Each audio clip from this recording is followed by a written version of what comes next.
Hey guys, welcome back. We're glad to see you as usual. Now this week we're going to talk a little bit about self-betrayal, okay? Yes. We all know what that feels like, Uh-huh. usually. That's the first thing we normally feel as far as what self-betrayal is. Right. But, what does that really mean? Like, what does that entail? Yeah, and before we even dive in further to that, you guys already know we do appreciate your support. Thank you for your continued support, and go ahead and like and subscribe if you have not done so already. We are back with a brand new episode.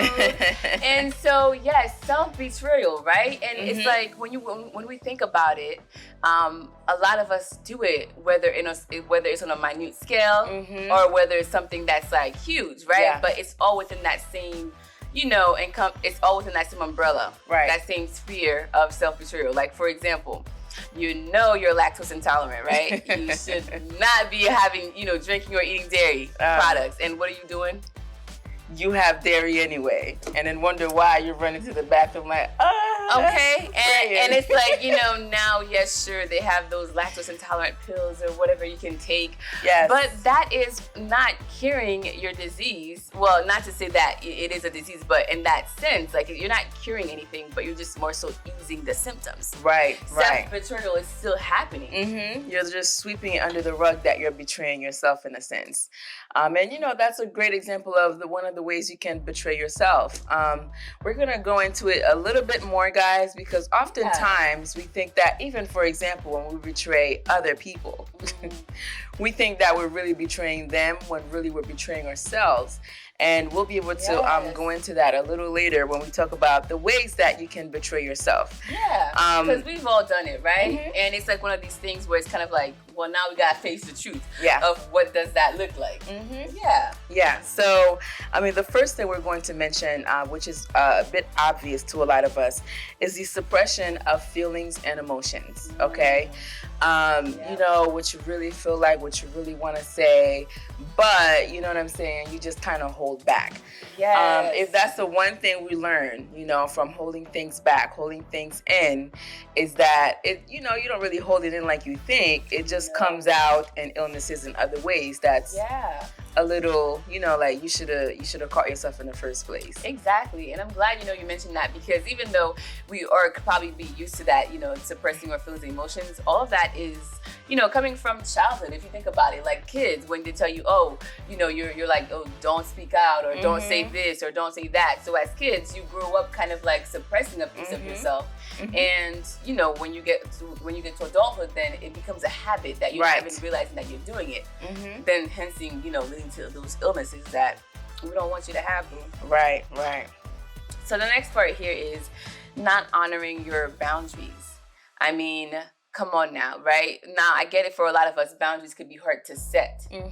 But, boundary setting is you're giving the other person a way to kind of communicate with you, interact with you, without, betraying yourselves and how you want to go about the situation. So anytime you set a boundary, that other person, whether it's friends, family, your relationship, or whatever the case is, they should be true to it in a sense where they accept you. Because it is still, giving them a new way to engage yourself. And if you love that person, it's not like the communication is cut. It's like a new avenue. Right. And another way to look at that too is, you allowing someone else to set boundaries is a form of self-love. And it kind of gives you, the open floor to set your own boundaries then. Because there's a mutual respect in a sense of like, okay, this is how we keep each other happy. This is how we keep, the mutual respect between us. And to keep the positive relationship going. Exactly. The third thing we're going to mention here is people pleasing, which is another form of self-betrayal. Because when you people please, you often find yourself neglecting your own needs, your own wants, okay? And perhaps too, there's other reasons that led you to people pleasing, like maybe, this is going to benefit you longer in the long run, or you're gonna get a payout out of this, or, which is like, it's not a real authentic thing anyway. You probably shouldn't be engaging in that. But these are the different ways in which people pleasing is self-betrayal. Oh my And goodness. doing things to perhaps get a payout or to get something in return is a form of self-betrayal as well. Because if you realize that you didn't have the means to do it, or you couldn't do it, your heart wasn't in it, exactly, then you shouldn't have extended that, that offer in a sense. Yes. So people pleasing, a very big way to betray yourself. Oh, wow, yeah. A lot of people don't really think about it that way. Mm-hmm. And another one would be harming others. Now, self-harm, and even that sense can come in different avenues. Like it could look at like as emotional harm, psychological harm, physical harm. You know what I mean? Because it's like in the universal law of oneness, right? We are one. We are each other pushed out. So if we're looking at each other in terms of mirrors, and that idea of hurt people. Yeah. So it's just like harming others, harming yourself is that sense of self-betrayal that we don't want for you. Absolutely. Because, if we're exercising the oneness like you mentioned, if you love yourself, you're going to show that love to other people as well. Yes. So that usually is the you know what I mean? Like the matrix, the how do I call it? The veil behind the matrix in a sense, where we think we're hurting the person in front of us when this is really an act we want to do to ourselves. Yes. The next one we're going to mention here is not keeping your words or not keeping your promises. Oops. Okay? So oftentimes people don't really think that as a way of self-betrayal, but it is, especially if we're going to apply that mirror concept, and another way how I would like to explain this is, I forget the scientist's name, but I think he's a doctor of eyes, basically explaining that the things we see, for example, in this physical realm is not the things that we actually see. It's the programming that allows us to see it this way, right? It's the same thing as far as like, not keeping your promises and applying that mirror concept. We think that we are hurting the person in front of us by not keeping your own promises, but you're really hurting yourselves. Yes. It's a form of like, because what does that do at the end? It hurts your name. Yes, your character. It hurts your character, your pride. If someone has anything to say about you after that, it's, I don't like working with that person because they don't keep their promises. They don't keep their words. So in that sense, you see how that backfires where you're really hurting yourself by not keeping your words, by not keeping your promises and coming through with the things that you said. Absolutely. And these are all great signs of what it looks like when you're facing or dealing with self-betrayal. It could be within yourself, you could be seeing it, and within others.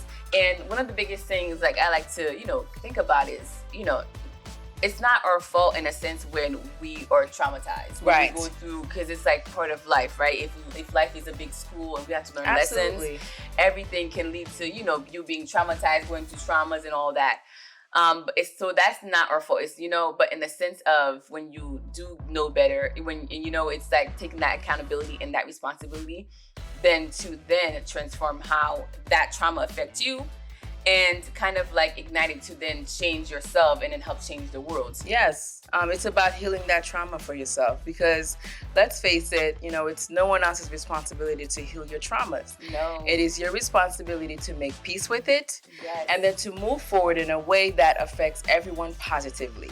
Everything you do has a ripple effect. Every single thing, even batting your eyelashes, have a ripple effect. So it's important what our actions what our actions display, because the ripple effect of your actions is what people are going to remember.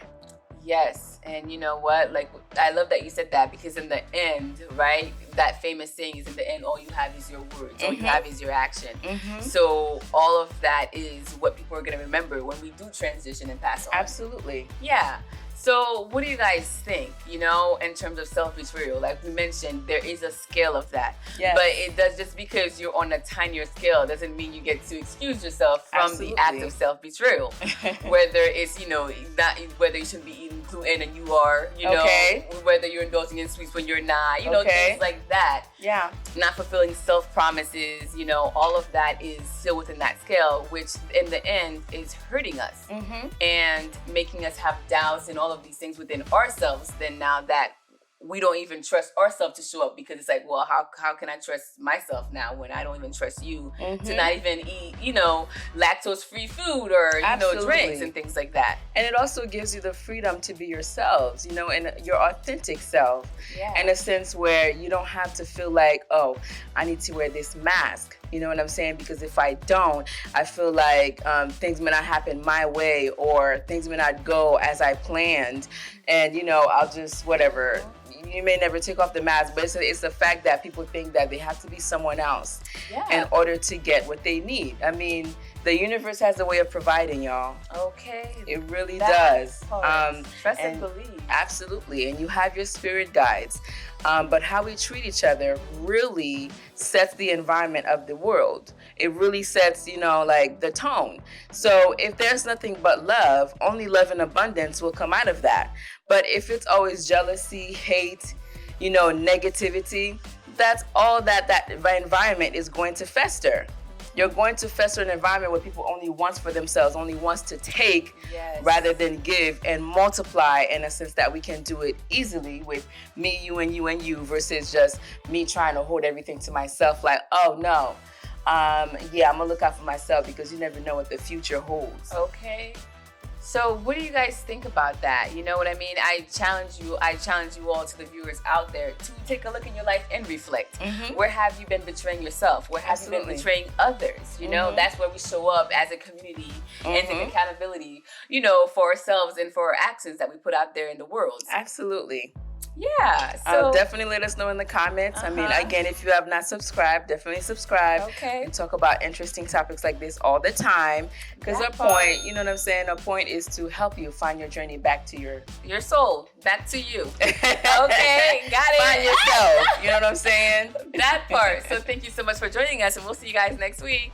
Bye.